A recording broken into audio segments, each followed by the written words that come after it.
Imagine, for a moment, a place of perfect and absolute quiet, a silence so profound that it feels heavy, like a blanket laid over the world.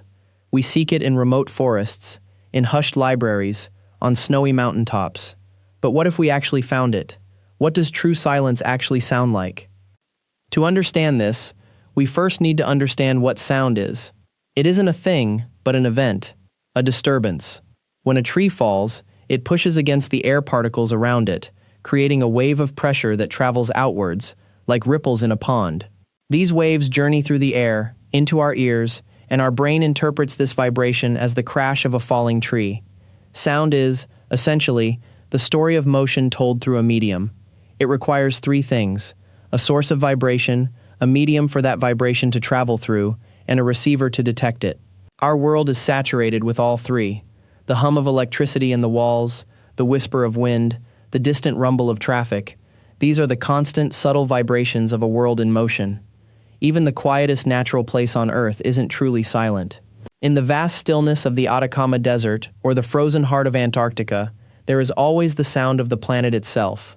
The sigh of air moving over sand, the groan of shifting ice, the faint, low-frequency infrasound generated by wind patterns and distant ocean waves. Our planet is a living, breathing entity, and its life is not a quiet one. For billions of years, evolution has shaped life within this symphony of noise. The ears of our species and countless others are not designed for silence. They are exquisitely tuned instruments designed to navigate a world of sound, to find prey, to avoid predators, to communicate, to connect.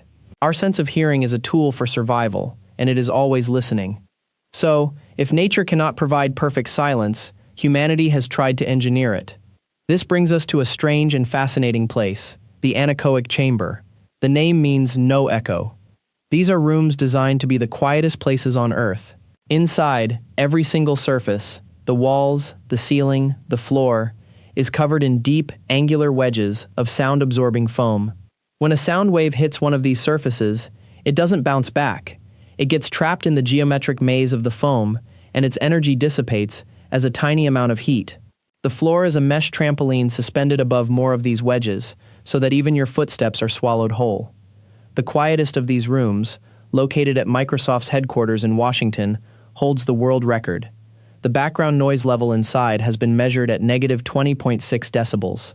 To put that in perspective, 0 decibels is the theoretical threshold of human hearing. This room is so quiet, it is below the level of what our ears are supposed to be able to detect.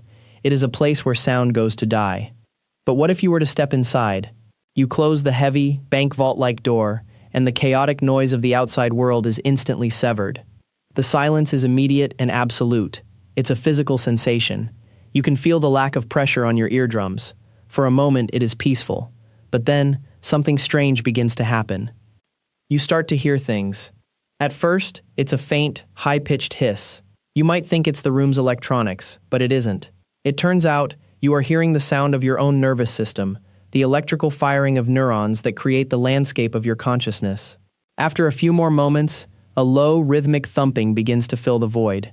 It's the sound of your own heart, pumping blood through your body. You can hear it not just as a feeling in your chest, but as an actual, audible sound. If you stay longer, you might hear the gurgle of your digestive system, the faint creak of your bones as you shift your weight, and the deep pulsing whoosh of blood circulating through the arteries in your head and neck. In the search for absolute silence, you find that you are the source of the noise. You are a biological machine, a symphony of internal processes that never ever stops. You are a walking, breathing, living soundscape. The anechoic chamber doesn't present you with silence. It simply removes every other sound in the universe, forcing you to listen, for the first time, to the sound of yourself. This experience is profoundly disorienting. Humanity did not evolve in a silent world, and our brains are not equipped for it. We use subtle echoes and reverberations to orient ourselves in space, to understand the size and shape of a room without even thinking about it. When that auditory feedback is removed, our sense of balance falters. Most people who enter an anechoic chamber find they need to sit down within a few minutes to avoid falling. The psychological effects are even more striking. The brain, deprived of the external stimuli it is constantly processing, can become agitated. It's a state known as sensory deprivation. The mind abhors a vacuum, and when it can't find a signal, it begins to invent one. Many people report auditory hallucinations, phantom bells, whistles, or humming sounds, as their brain tries to fill in the silent blanks. The longest anyone has officially stayed inside a top-tier anechoic chamber is just over an hour. The experience of being confronted so directly with the raw sound of our own biology, stripped of any worldly context, becomes too intense, too psychologically overwhelming. So, it seems that for any living, conscious being, true silence is a physical and psychological impossibility.